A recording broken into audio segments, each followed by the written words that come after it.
lo que vamos a revisar el día de hoy son las especificaciones técnicas del OPAM. Esto, ¿qué significa? Es un estudio, vamos a hacer un estudio real, lo que en la realidad o en la práctica sucede con el circuito integrado. Especificaciones técnicas tiene cada uno de los chips, tarjetas, máquinas, repuestos. Un televisor tiene especificaciones técnicas. Las especificaciones técnicas de un televisor podrían ser el voltaje de operación, rango de voltaje de operación, está entre 120 y 240, temperatura de operación entre 20 y 40 grados centígrados, tamaño de la pantalla 50 pulgadas, etcétera, el peso. Entonces son características que el fabricante informa hacia el consumidor para darle un apropiado uso. No puede ser de otra forma que también existan especificaciones técnicas para el amplificador operacional, para poder yo diseñar apropiadamente el circuito que quiero, con que quiero trabajar y la problemática que quiero solucionar. Entonces, cuando hablamos de electrónica, hay que acostumbrarse a ver, a buscar en el fabricante el datasheet o las especificaciones técnicas del chip que quiero utilizar. Y esa tarea no es simple porque tiene muchísimos parámetros que tal vez para nuestro uso y para este curso no nos compete, no lo vamos a revisar, pero sí vamos a verlo, vamos a visualizar. Sin embargo, cuando ustedes ya quieren diseñar, quieren fabricar algún elemento y tienen que utilizar un amplificador operacional o cualquier chip, es importantísimo que conozcan las características técnicas. Nosotros conectamos el amplificador operacional fuera de los parámetros de operación, se va a dañar. Entonces, en el mercado, así luce un amplificador operacional, así en la realidad, ¿no? Todos los integrados, estos son integrados discretos, ahora hay integrados miniatura, ¿no? Que es muy difícil manipular, pero estos son integrados discretos que se pueden manipular, se pueden reemplazar, se pueden reparar, todavía la electrónica lo utiliza, y aquí tienen una comisura, ¿no? Tienen una señal, una seña, ¿sí? Y siempre de esta seña es la parte superior, y del lado izquierdo es la pata número 1, la patilla número 1. O sea, aquí lo ven. Aquí en este gráfico, aquí además tiene una seña, ¿no? No todos tienen esta seña de aquí, que esta es la pata número 1. Es de 8 patillas, ¿sí? O de 8 pines, normalmente se llama pines. Y en el 1 no voy a conectar. En el 2 tengo la señal invertida. Miren, aquí está más fácil porque aquí está la simbología del OPAM. Entonces, el pin número 2 es la entrada inversa. El pin número 3 es la entrada no inversa. ¿Sí? O sea, este es el 1, este es el 2 y este es el 3. Aquí hay que conectar. El pin número 4 es el voltaje de operación. Esa es la fuente de poder. Entonces, para ampliar, digamos, el rango de operación, pues aquí yo tengo un rango de menos B y más B. Entonces, estos son el máximo y el mínimo voltaje que va a tener el voltaje de salida. Entonces, no es que si yo ingreso 1 voltio y tengo una ganancia de 100, aquí van a salir 100 voltios. No funciona así. Si yo tengo 1 voltio y tengo una ganancia de 100, aquí sale el máximo que sería por el output B más. ¿Sí? Si yo lo polarizo con 5 voltios y menos 5, la salida máxima va a ser más 5 voltios. Si estamos claros con eso, y si lo polarizo con menos 5, la salida mínima aquí en el output va a ser menos 5 voltios. Así yo tenga una configuración de ganancias muy grandes, jamás voy a obtener el voltaje adecuado. Entonces, todos los ejercicios que hemos hecho hasta la clase pasada son amplificadores operacionales ideales, ¿sí? Ideales. O sea, yo puedo tener una ganancia de 1000 y yo puedo tener 1000 voltios a la salida. Entonces, sí, dan el cálculo. Pero cuando se diga un LM741 se polariza con 15 voltios y 0 voltios y tengo una ganancia de de un número, una numeración de 100, por ejemplo, ¿cuál es la salida? Entonces, cuidado, no van a tomar en cuenta esa palabra, que es un amplificador real, y lo máximo que puede botar a la salida es el voltaje de operación máximo. ¿Sí? Entonces, esas son las diferencias que vamos a ver, porque hoy día vamos a hablar del escenario real del chip, del amplificador operacional, para que lo tengan en cuenta. Y la resolución de problemas también va a incorporar estas, se llaman restricciones reales. Entonces vamos a hablar, obviamente, de las características eléctricas del integrado. Entonces, uno de los primeros parámetros que existen es el voltaje VIO, o sea, de entrada-salida, de compensación de voltaje de entrada. Es una compensación de entrada. ¿Esto qué significa? En la vida real, si yo veo aquí, si yo pongo 0 voltios aquí y 0 voltios acá, ¿sí? No voy a tener 0 voltios a la salida. Porque el circuito eléctrico de esto de aquí, que viene esta diapositiva, se compone, o sea, un amplificador operacional por dentro es así.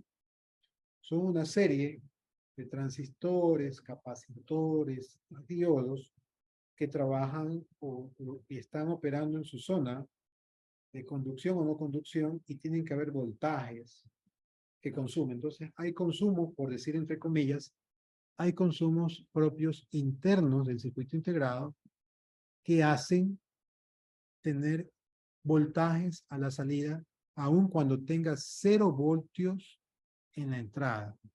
Y de esto hablo, y a esto me refería cuando hablamos en el plano real, ¿no? Nosotros, en el plano real, ingeniería, y por favor, es muy importante, hablamos siempre de rangos. En la parte real, hablamos de rangos. Cuando vamos a hacer nuestro proyecto de electrónica, vamos a revisar una tarjeta electrónica, no podemos ser tan determinantes como para hablar de cantidad. Es que tiene que operar en 5 voltios, o tiene que operar en 0 voltios. No, hay rangos, hay umbrales, hay offset que se le llama, aceptables, para que el chip pueda operar bien. Nosotros analizamos toda esta configuración de transistores, obviamente, para que estén en zona de operación necesito gastar algo de voltaje, por llamarlo así, voltaje y corriente, ¿sí? Y tengo que asegurar, para que operen, tengo que operar en una temperatura que sea aceptable para el chip, porque la temperatura es un parámetro que afecta para la operación de todos los chips, los circuitos integrados en electrónica. Entonces, vamos a introducir estas restricciones reales para tener un conocimiento más real también del circuito integrado. Entonces, el voltaje de compensación de entrada hay que tomar en cuenta porque si yo tengo un voltaje a la entrada, voy a tener un voltaje a la salida. Y eso hay que calcular y lo vamos a ver más adelante. Porque sí me va a afectar en el resultado. Y si yo ya conozco el voltaje de compensación de entrada, si yo puedo calcular el voltaje de compensación de salida, y ya yo puedo sumar a ese voltaje de compensación de salida el voltaje real que voy a aplicar. Como va a estar en una etapa, el circuito integrado o amplificador es solamente parte de un diseño, ¿sí? O una etapa en todo un diseño electrónico. De por sí, el amplificador operacional no va a operar, va a ser parte de cualquier otro sistema, va a estar en medio de un sistema y va a recibir señales que vienen en cascada y va a dar salidas. Entonces, para yo poder diseñar bien, yo tengo que considerar todos estos voltajes y corrientes que vamos a llamarlos internos, que genera el amplificador operacional para ser precisos en los cálculos. Entonces, esto es parte de un datasheet. Después vamos a ver, vamos a meternos en internet y vamos a ver un datasheet real de un 741, ¿no? Entonces, estas letras pueden ser, cuando tengo el 741, significa que es un amplificador operacional.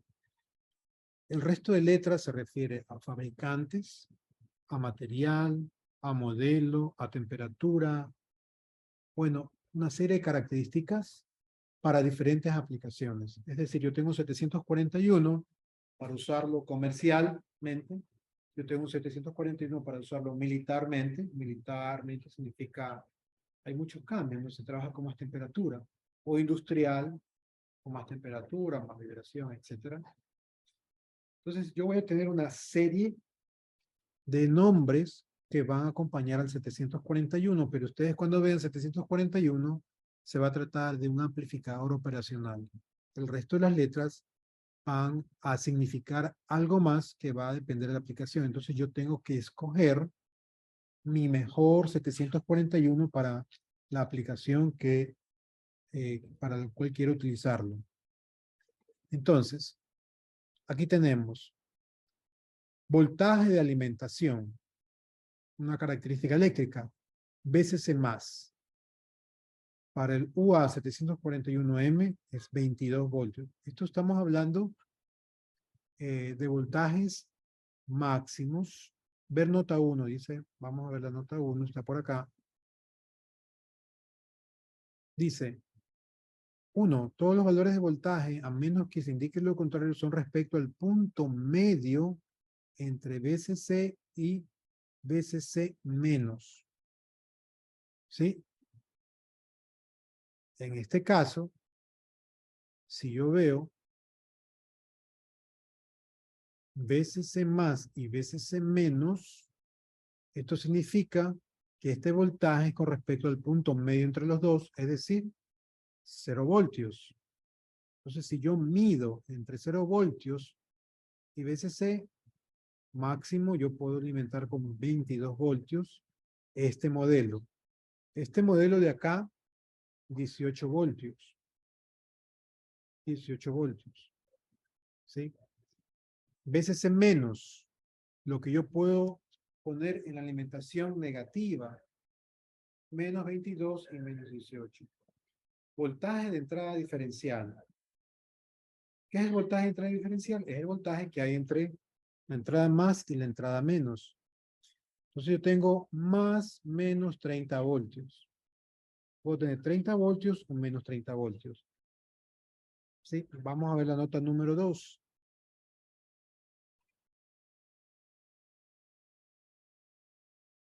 La nota número 2 dice, los voltajes diferenciales ocurren en la terminal de entrada no inversora con respecto a la terminal de entrada inversora. ¿Sí? Entonces, estamos hablando de que el voltaje de entrada es esta. El voltaje que yo puedo tener y son valores máximos. Yo puedo tener más 30 voltios o menos 30 voltios entre estas dos patillas de aquí.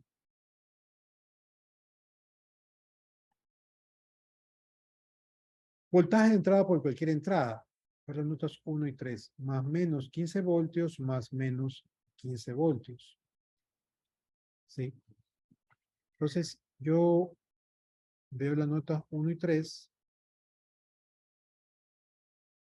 Dice, la magnitud de voltaje de entrada nunca debe exceder la magnitud de voltaje de alimentación, ¿sí?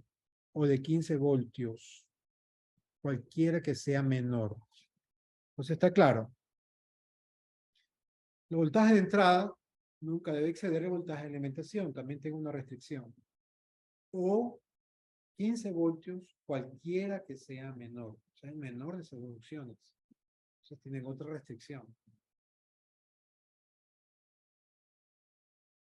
Tenemos voltaje entre cualquiera de las terminales de anulación de compensación. N1, N2 y VCC. ¿Sí? Más o menos 5 voltios. Entonces, esto me asegura anular el voltaje de compensación.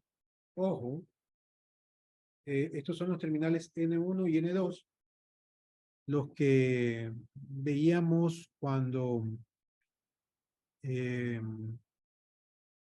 dicen esto, ¿no? Es null. Eso es la compensación.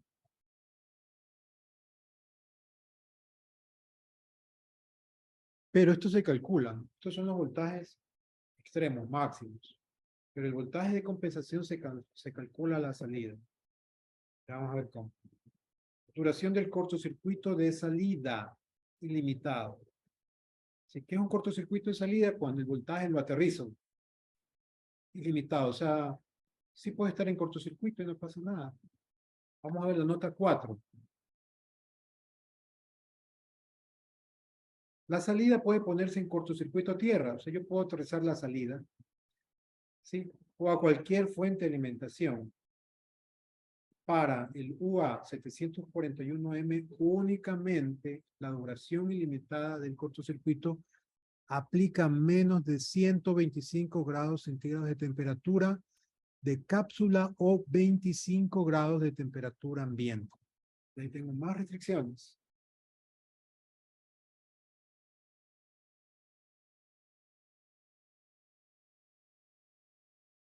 Digamos,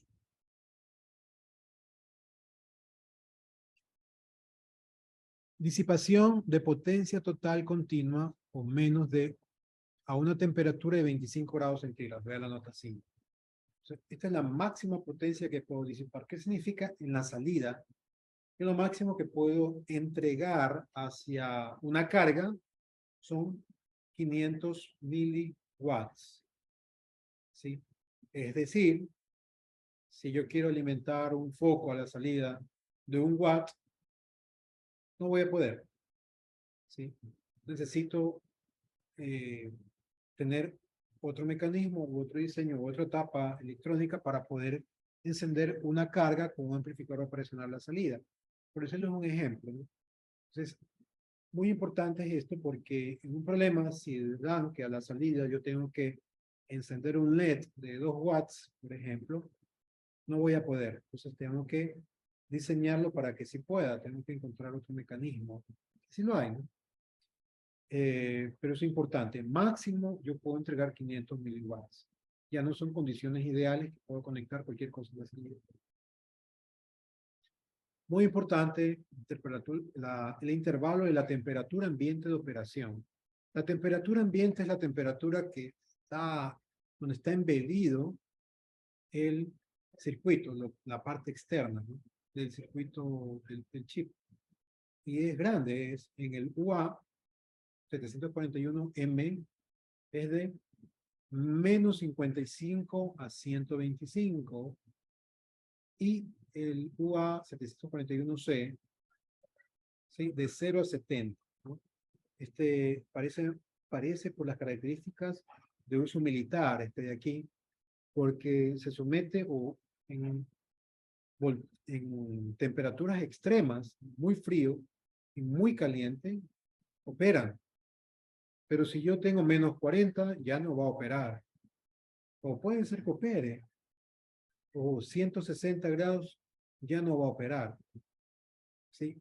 O ahí es donde dice el fabricante, no sé cómo va a operar. No sé si va a fallar. No sé. Yo le garantizo que en este rango opera como dice en mi hoja de datos. Si salimos de este rango, no va a operar bien. No va a sacar el voltaje, no va a tener la disipación total de potencia, algo va a fallar. Sí, y este es menos, ¿no? De 0,70 grados es menos. Obviamente el costo de este de aquí es mayor que este de acá también. Cada vez que el rango se extienda de un chip, también va a crecer el costo. Es normal. Intervalo de temperatura de almacenamiento. Sí, o sea, yo lo puedo almacenar, o sea, no va a estar operativo, ¿no? No está operando. Está apagado. Pero si está entre -70, ya se dañó. Si no está, o si está a 180 grados, se dañó. Si no está operando, yo puedo tener un voltaje de -65 a 150 grados, o -65 a 164, a 150 grados también en la versión C. Temperatura de los alambres de conexión a 1,6 milímetros o un 16 de pulgada de la cápsula durante 60 segundos. ¿Sí? Entonces, estos son las presentaciones FH, FK, J, JG o paquete U. Las temperaturas pueden ser esta temperatura 300, 360. Entonces, a la hora de soldar, ¿sí? de soldar la parte electrónica, tenemos que estar menos en este rango para que no se vaya a dañar el integrado. A eso se refiere. Yo puedo operar y puedo soldar rápido hasta máximo, hasta 300 grados centígrados. Y en estos paquetes de NOP, las presentaciones, 260.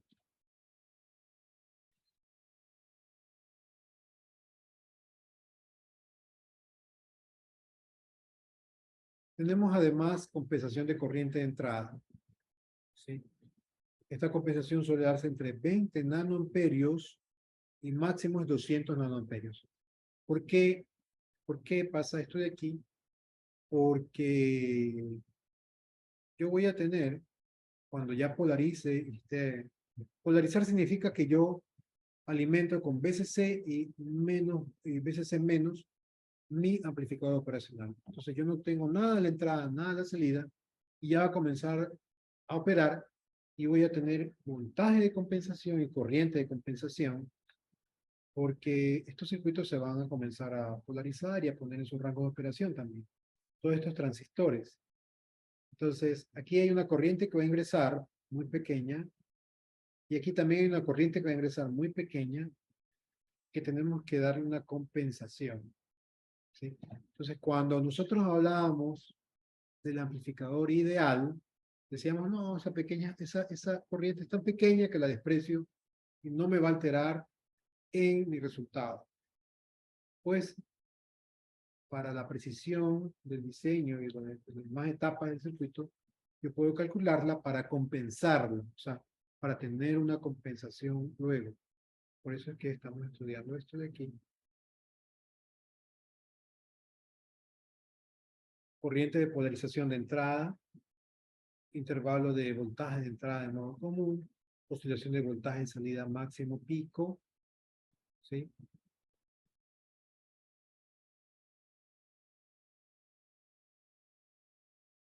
Y aquí tenemos unas características a una temperatura ambiente especificada, ¿no? Y siempre y cuando esté entre 15 y -15. Esto es más específico todavía, algo más preciso. Estas son las características de un amplificador operacional cuando está operando entre 15 y -15. Acuérdense que yo puedo operar el M22 y el C hasta 18.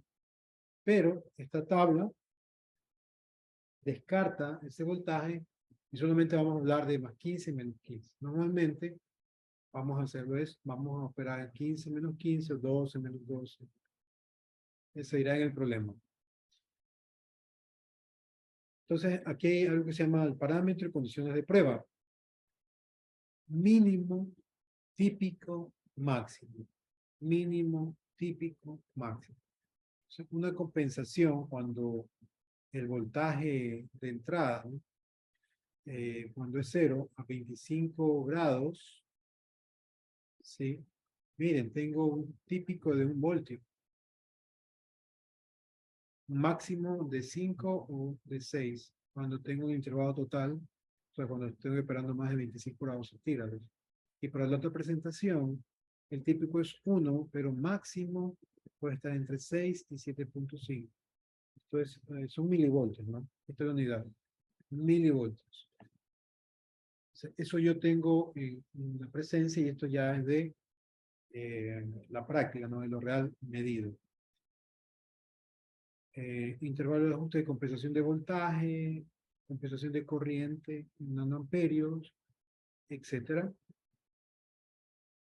Vamos a hablar de los más importantes para aprender a calcularlos, a los que creemos que los va a afectar para el diseño.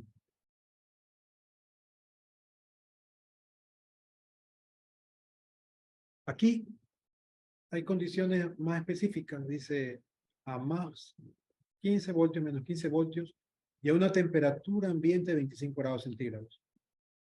Tiempo de levantamiento, ¿no? En condiciones de prueba, dice, yo tengo voltaje en 20 milivoltios, una carga de 2 kiloohmios y una capacitancia de 100 picofaradios. Entonces el típico es 0.3 microsegundos. Es un tiempo de respuesta, ¿no?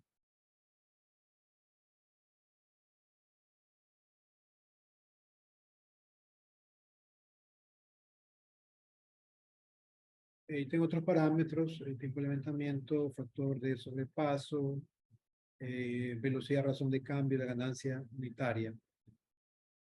Sé que es la misma tabla de arriba.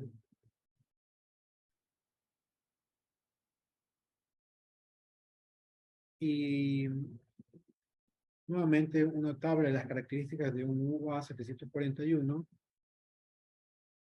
con su compensación, ¿no? De voltaje. Entonces, ustedes cuando aplican o cuando van a utilizar este modelo con este voltaje de alimentación y a esta temperatura, ya saben que tienen que compensar 6 milivoltios como máximo. Una corriente de 200 nanoamperios, corriente de polarización de 500 nanoamperios y las demás características, capacitancia, corriente de alimentación, disipación total de potencia.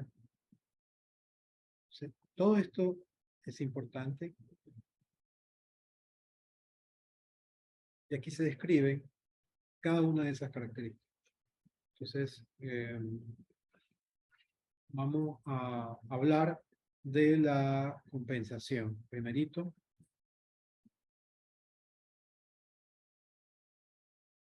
de la compensación de corrientes y voltaje. Vamos a hacer un problema. Cuando la salida de un amplificador operacional debe ser 0 voltios, cuando la entrada es 0 voltios, obviamente.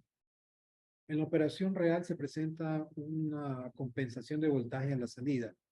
Por ejemplo, si se conectan 0 voltios a ambas entradas del amplificador operacional y luego se leen 26 milivoltios a la salida, esto representaría 26 milivoltios de voltaje no deseado generado por el circuito y no por la señal de entrada. Como el usuario puede conectar el circuito amplificador para varias operaciones de ganancia y polaridad, sin embargo, el fabricante especifica una compensación de voltaje de entrada para el amplificador operacional. La compensación de voltaje de entrada y la ganancia de amplificador, tal como se conectó al usuario, determina la compensación de voltaje de salida. Se puede mostrar que dos condiciones distintas en el circuito afectan la compensación de voltaje. Una que es la compensación de voltaje de entrada y la compensación de corriente debido a la diferencia de corrientes resultantes, más y menos. Esto es por lo que ya les había explicado, ¿no? A veces, dentro del mismo amplificador hay modelos iguales de transistores, pero uno tiene más pureza que otro, ¿no? Por decirlo así. Entonces, van a haber diferentes corrientes de polarización.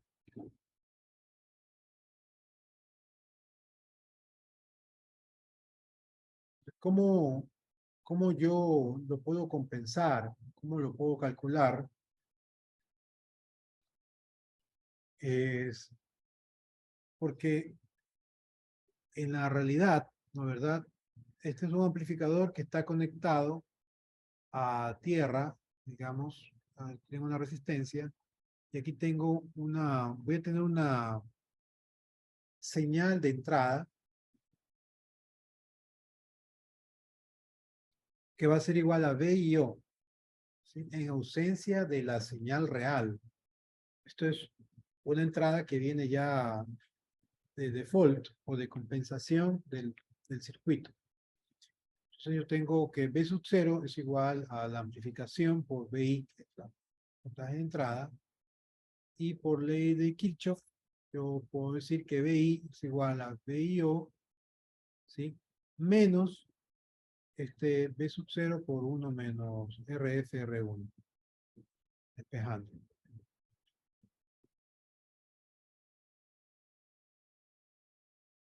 Simplificando, el B sub 0 de compensación, yo lo puedo calcular con esto de aquí. Esta característica me la da el fabricante, el VIO. Me dice, es un milivoltio típicamente, máximo es 6 milivoltios, pero en todo caso, según el modelo del fabricante, me da este valor. Y yo puedo calcular el voltaje de subcero de compensación con los valores de R1 y RF.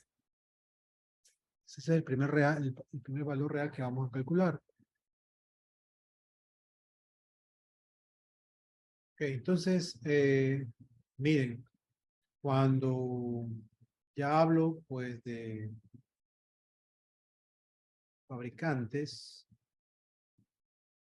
¿sí?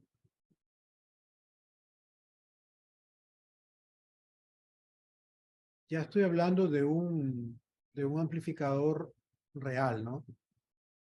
No estoy hablando de un amplificador ideal. Entonces, dice que acá, fabricante especifica un VIO, o sea, un voltaje de compensación de entrada. Si VIO es un voltaje de compensación de entrada de 1.2 milivoltios. Acuérdense que en la tabla hemos visto el UA 741, que típicamente es 1 milivoltio, pero máximo 6 milivoltios. Acá en el problema, pues el problema le pueden dar un datasheet y dice calcular el voltaje de compensación. Ya vamos a revisar cómo leerlo, ¿no? ¿Cuál es el B sub 0 de compensación? ¿Sí? Entonces, para simplificar, el B sub 0 de compensación se representa así: B sub 0, entre paréntesis, de compensación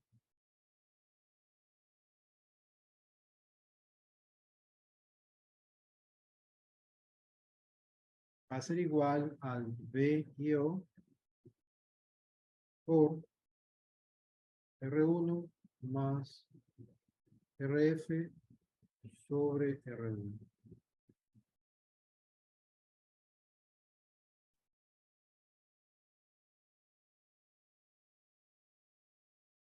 Tengo todos los datos, ¿sí? Entonces yo puedo, fíjense algo, el gráfico, yo tengo un voltaje de entrada, pero no me lo dan. No me interesa porque yo estoy pidiendo un B sub 0 de compensación. No estoy pidiendo el B sub 0. Un B sub 0 de compensación. Ojo con eso. Porque según el problema, ¿sí? Yo también puedo encontrar el B sub 0 porque ya hay un B sub I que lo está alimentando. No está aterrizada la entrada. Entonces, ¿cómo lo calculo? Bueno, yo simplemente aquí reemplazo el valor. B sub 0 de compensación va a ser igual a BIO, que no es el BI, es BIO, que es 1 punto 2 por 10 a la menos 3 voltios, acuérdense el sistema internacional, por 100 RI, que es o el R1, que es la entrada, ¿verdad? Es 2K más RF 150K. Todo eso dividido para RI, R1, que es 2K. O sea, si yo tengo las unidades, pues todas K se van y ya está, no ha pasado nada. Y tengo 152 dividido para 2 por 1.2, ¿sí? Eso me va a dar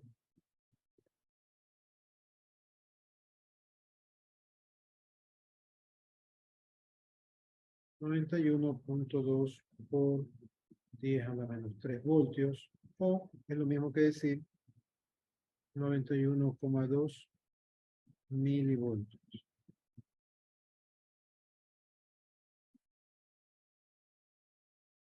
Sí. Ese es mi voltaje de compensación. Yo sé que si yo aplico una VI, un voltaje aquí, este voltaje se va a ver afectado por las respectivas ganancias más este voltaje de aquí, o sea, más 91.2 milivoltios. No va a ser mi voltaje real. Entonces, en mis cálculos, yo tengo que compensarlo eh, porque me va a afectar en las operaciones. Acuérdense que esto es un amplificador operacional. Yo lo utilizo para hacer operaciones matemáticas, suma, resta, integración, diferenciación, y estos pequeños valores me van a afectar de forma importante al valor final. Entonces, si por ejemplo, yo veo un buscador, que pongo 741 datasheet en todos, aquí he estado revisando ustedes aquí, ustedes van a encontrar un PDF con estas características aquí, ¿no? Tienen el fabricante, es Texas Instruments, tienen las características, tienen las aplicaciones, eso siempre va a ser en inglés, no en español. Miren, comparador, multivariador, amplificador DC, sumador, integrador, diferenciador o filtro activo. Con este LM741 puedo hacer todas estas aplicaciones de aquí. Este es mi fabricante y aquí está el package, o sea, la presentación, el TO99, el CDIP, el PDIP, estos son el pinout, estas son las dimensiones. Aquí les muestran las aplicaciones típicas, B más, B menos, la entrada. Este es un amplificador inversor, es un amplificador típico. Y tenemos un documento de 17 páginas que les va a hablar de todas las pruebas, de todas las aplicaciones del pinout. Aquí está, esta es una presentación que se llama el TO, ¿no? 99, es más industrial, es redondo, tiene 8 patas también. Y este es el que se llama el CDIP, ¿sí? El DIP o el PDIP. Este es el top view. Y aquí están el pinout, ¿sí? Y aquí están las especificaciones. Y aquí podemos ya interpretarla según lo que hemos visto, ¿no? Supply voltage, mi fuente de voltaje en estos modelos que tengo son máximo de 22, máximo, es decir, yo lo puedo alimentar con menos, con 15, 12, 10, 5. El C más menos 18, la máxima potencia, 500 miliwatts, eso es lo que puedo entregar. La máxima diferencia que puedo tener entre entrada y salida es más o menos 30 voltios. El voltaje de entrada más o menos 15 voltios, etcétera. Y aquí tenemos todas las características eléctricas en cada condición con las temperaturas, ¿sí? Del integrado realizado por el fabricante. Por el fabricante ha probado muy bien esto.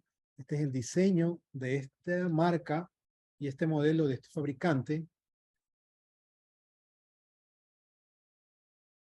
Y aquí habla de las aplicaciones, ¿no? La típica aplicación. Aquí tenemos cuando utilizamos un osciloscopio y hacemos una prueba. Esta es la tipo de gráficas que nos tiene que dar. Recomendaciones, el layout, cuando ya lo ponemos en una tarjeta. Esta es la recomendación que le da, ¿no? Esto es en los software para diseñar las PCB, ¿no? Las características mecánicas.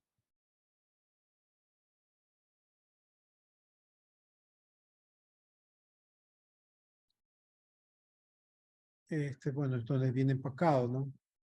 Con los tubos. Y aquí tenemos las dimensiones, ¿no? Todo esto en sistema métrico. Aquí está, bueno, esto es como son americanos, pues utilizan todavía el sistema inglés. En Inglaterra utilizan el sistema inglés, pero los americanos insisten en usar el sistema inglés.